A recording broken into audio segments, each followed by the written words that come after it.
Oh, okay. Recognize. That's it. I don't think we have people over. I was thinking to myself. Well, Doctor, thank you for allowing me to come to your home, your humble abode. I appreciate it. Thank you. Thank you.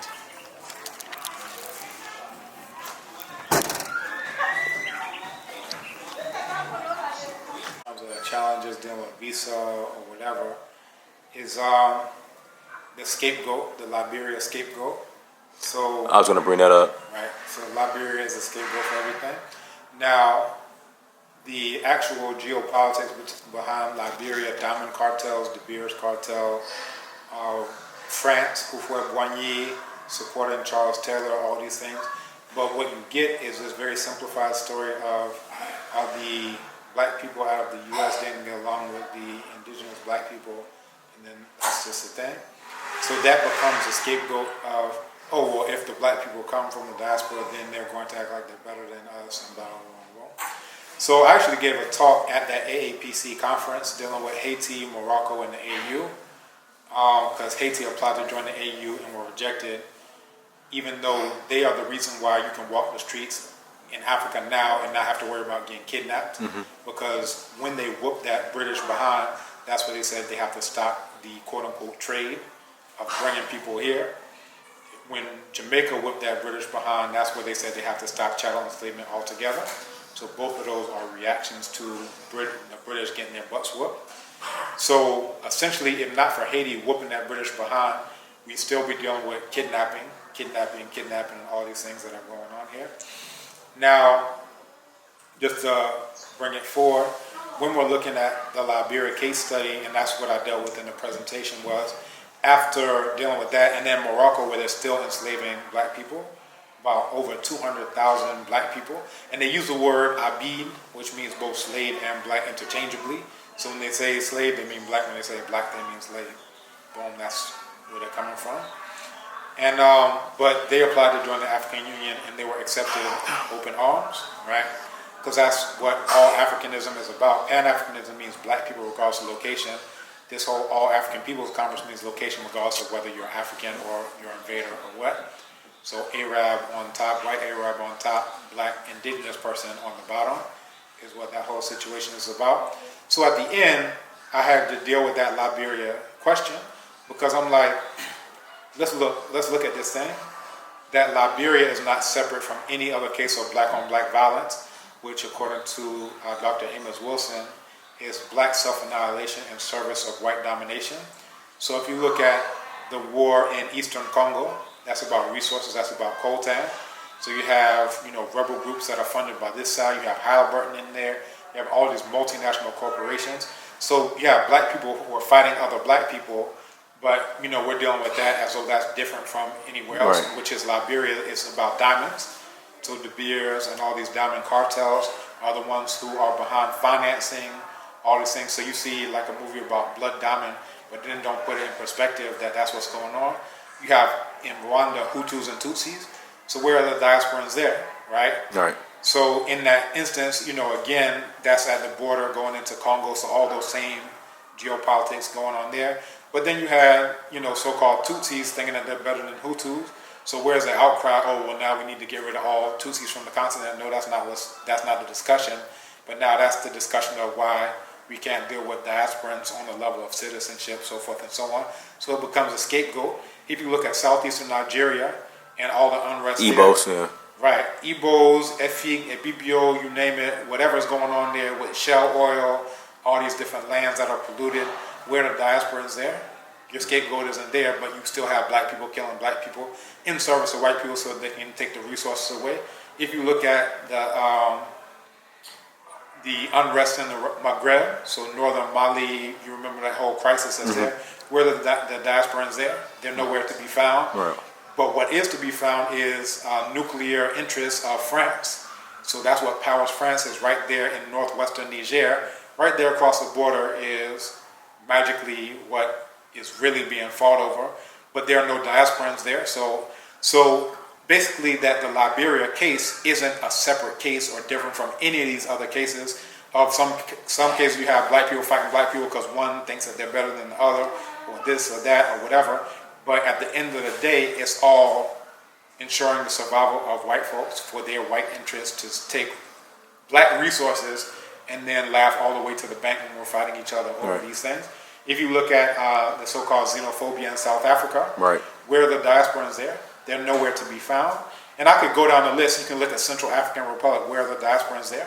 They're nowhere to be found. I can go down a list of 50 of these types of conflicts, and there are no diasporans there, but somehow magically Liberia becomes the scapegoat. So we have to disenfranchise those who were enslaved because of, look at what happened in Liberia, and if the diasporans come in their numbers, then we'll have another Liberia here, or so forth and so on.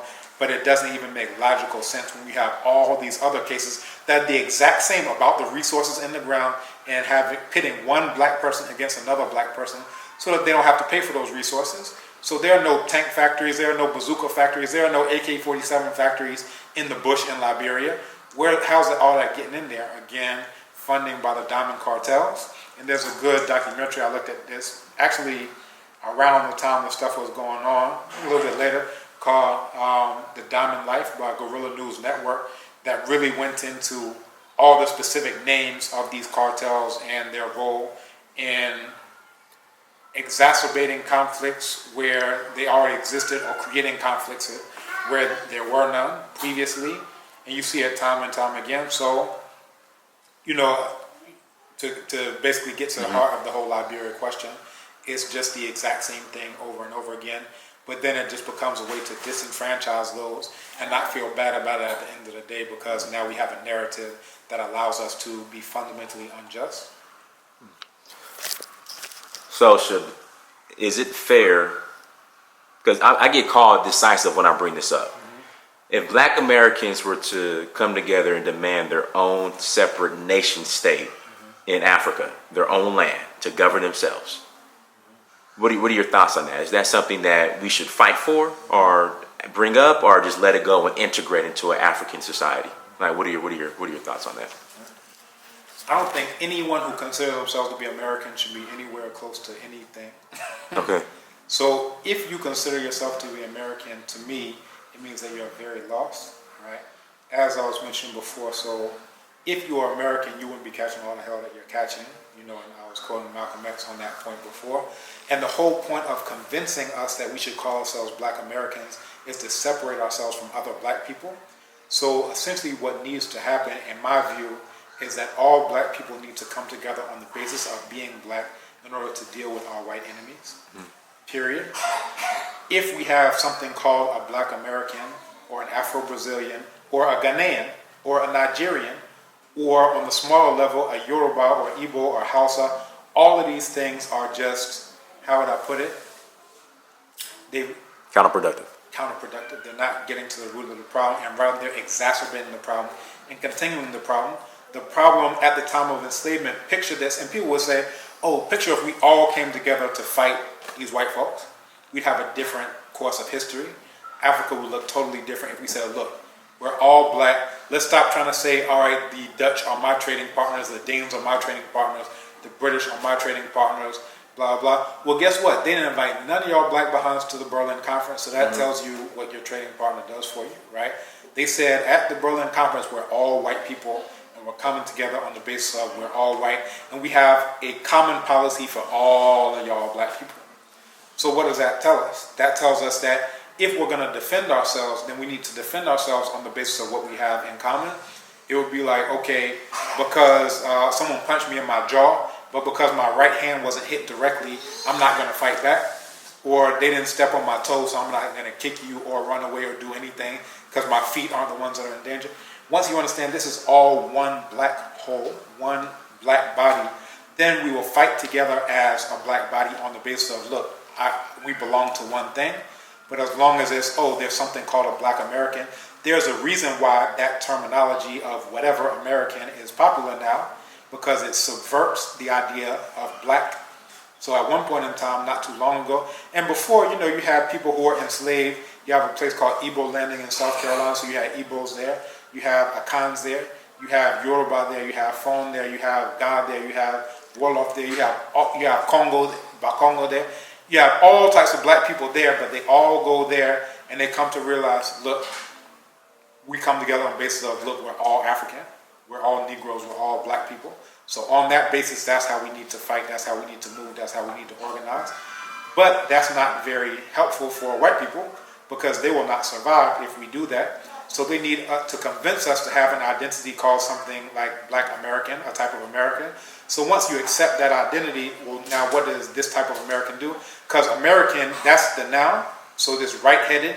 So now black just becomes an adjective to describe this noun. So what does an American do? What does a white American do? A black American do? So Americans celebrate 4th of July. So because I'm a black version of that, then I need to celebrate the 4th of July. Because I'm a black version of that, that means I need to do X, Y, and Z.